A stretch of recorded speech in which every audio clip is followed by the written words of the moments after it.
Then I saw a second beast coming out of the earth. It had two horns like a lamb, but it spoke like a dragon. It exercised all the authority of the first beast on its behalf and made the earth and its inhabitants worship the first beast, whose fatal wound had been healed. And it performed great signs, even causing fire to come down from heaven to the earth in full view of the people. And because of the signs it was given power to perform on behalf of the first beast, it deceived the inhabitants of earth. It also forced all people, great and small, rich and poor, free and slave, to receive a mark on their right hands or on their foreheads, so that they could not buy or sell unless they had the mark, which is the name of the beast or the number of its name. This calls for wisdom. Revelation chapter 13 says, "Let the person who has insight calculate the number of the beast, for it is the number of a man. The number is 666."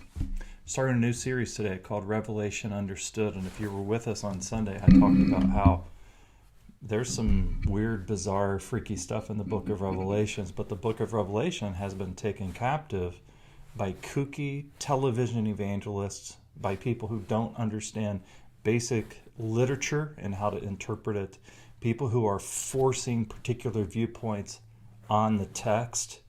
And what we're going to do in this series is that we're going to strip away all of that extra garbage that's been layered on top of the book of Revelation and let it speak for itself. I just want to say from the outset that studying the book of Revelation carries with it different interpretations. I was in a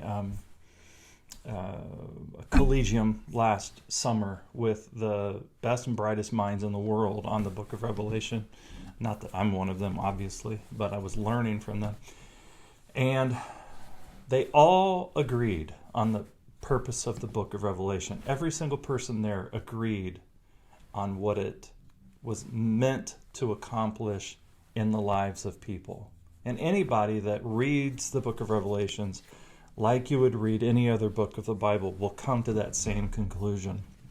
It's only when we try to make the book of Revelation say something that it was never meant to say that we get into trouble. So we are going to, in this study, answer all kinds of questions. First, when is the end of the world?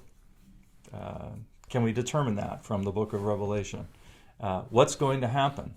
What about all of these passages like the mark of the beast and demons and trumpets and seals and dragons and horses and beasts and all of these things? We're going to dig in to all of that. But today what we have to do in this study is that we have to lay the groundwork for understanding the book of Revelation. And to do that, we have to understand its purpose, and we have to understand the issues that it was trying to address in the first century.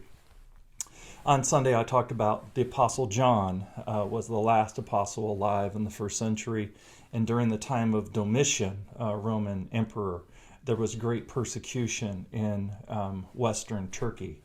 And so while he was exiled on an island called Patmos, he, on a Sunday morning, it says he was caught up in the Spirit. In other words, he was able to see something. Jesus enabled him to see something that no doubt he had talked about when he was alive with Jesus, but it was brought back to his memory and it was amplified.